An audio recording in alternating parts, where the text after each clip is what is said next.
and stop this out-of-control train, return us to fiscal sanity, and get us back on the right path to American exceptionalism and restore the dream. My American dream is to leave a better America than was given to me for my children. Amen.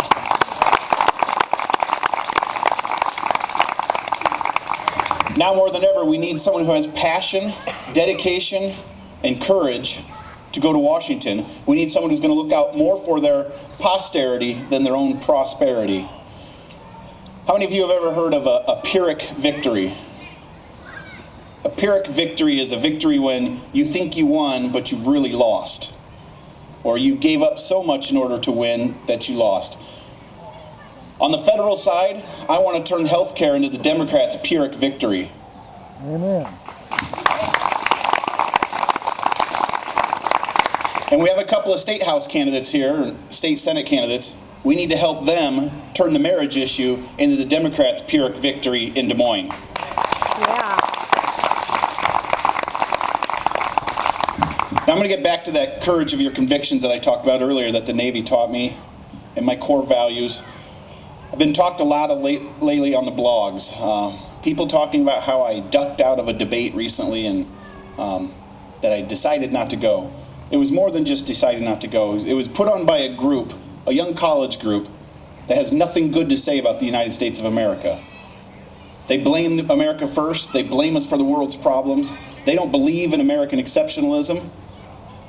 And I made a conscious effort not to go to that meeting, not to go to their forum and honor their group and lend them credence. Because I fought for this country, and they have the right to say what they want to say, but I have the right not to go and lend them credence. And I stood on those principles in the face of a lot of skepticism and a lot of insults. But I believed in my heart of hearts it was the right thing to do. And so doing the right thing then is going to be just like doing the right thing in Washington. When something isn't right, it's time to stand up and say no.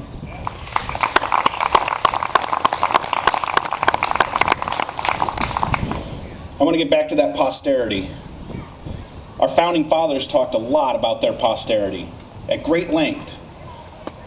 They knew that this government they were developing was not just for them. If it was just for them, things would have turned out a little different. But they knew it was for future generations to come, their posterity. We need people who want to go to Washington and are going to look out for their posterity, future generations. We've got to make sure that the spending stops, the bribes, the payoffs, the rip-offs.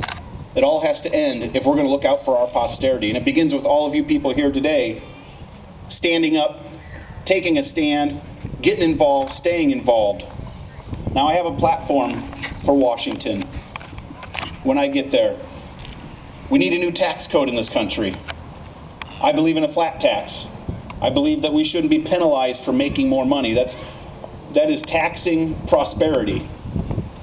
And that is taxing what America's built on, becoming more productive and providing better. And right now we have a tax code that punishes that, and we need to make an end to that. We need to put that to end. Now one of my opponents has a 60-day plan. And he says he wants to give everybody a break for 60 days, and that's taking 1/6 of the government's revenue away from them. And I submit to you, the government's not going to stop spending money for those 60 days. They're just going to print more and borrow more and put us further in debt. We need real plans, lasting plans, plans that are going to be good for Americans and put people back to work.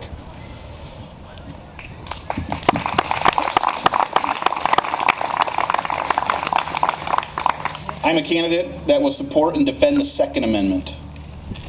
Our right to keep and bear arms is one of our fundamental basic rights that our founders gave us, because he knew that was the line between tyranny and liberty.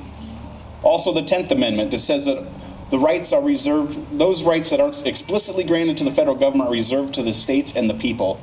The key word there being the people.